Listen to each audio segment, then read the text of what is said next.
নমস্কাৰ বন্ধুসকল, মাৰ আখল চেনেলটোলৈ সকলোকে পুনৰবাৰ স্বাগতম জনাইছোঁ। আজি মই আপোনালোকলৈ লৈ আহিছোঁ থলুৱা শাকৰ এটি ৰেচিপি, বালি তিতা খাৰ তৰকাৰী। তেন্তে বলক ভিডিঅ'টো চাই লওঁ আৰু শেষলৈকে চাই থাকিব।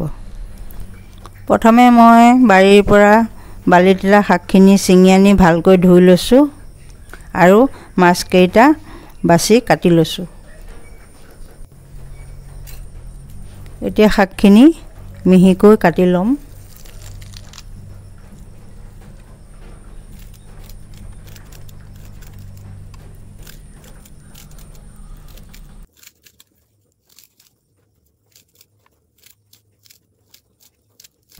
এয়া হৈ গ'ল। দুটা পকা জলকীয়া ইয়াতে কাটি ল'ম।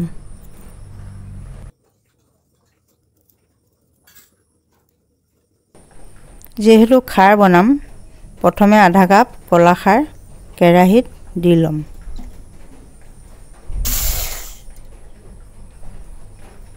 ইয়াতে নিমখ দিব আৰু শাকখিনিও দি দিব।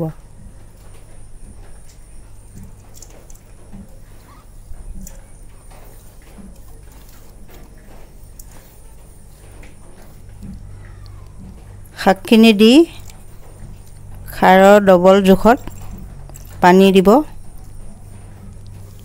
আৰু সিজিবলৈ ঢাকোন মাৰি দিব। 3 মিনিটমানৰ পাছত গোটেই শাকখিনি এনেদৰে উতলি সিজি যাব।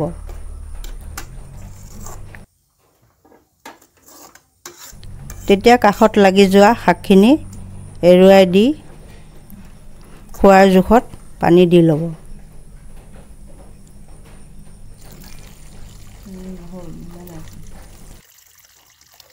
আৰু উতলিবলৈ আকৌ ঢাকোন মাৰি দিব।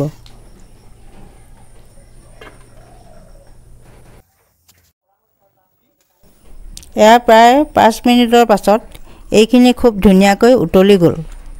কাষে কাষে বহুত লাগি গৈছে। এইখিনি চাফা কৰি দি ইয়াতে উতলি থাকোঁতেই 3 টেবুল চামুচ জোখৰ ভজা পিঠাগুড়ি দি দিব। তৰকাৰীখিনি অকণমান গোটা হ'বলৈ। পিঠাগুড়ি দিলে সোৱাদটো বহু বেছি টেষ্টি হয়।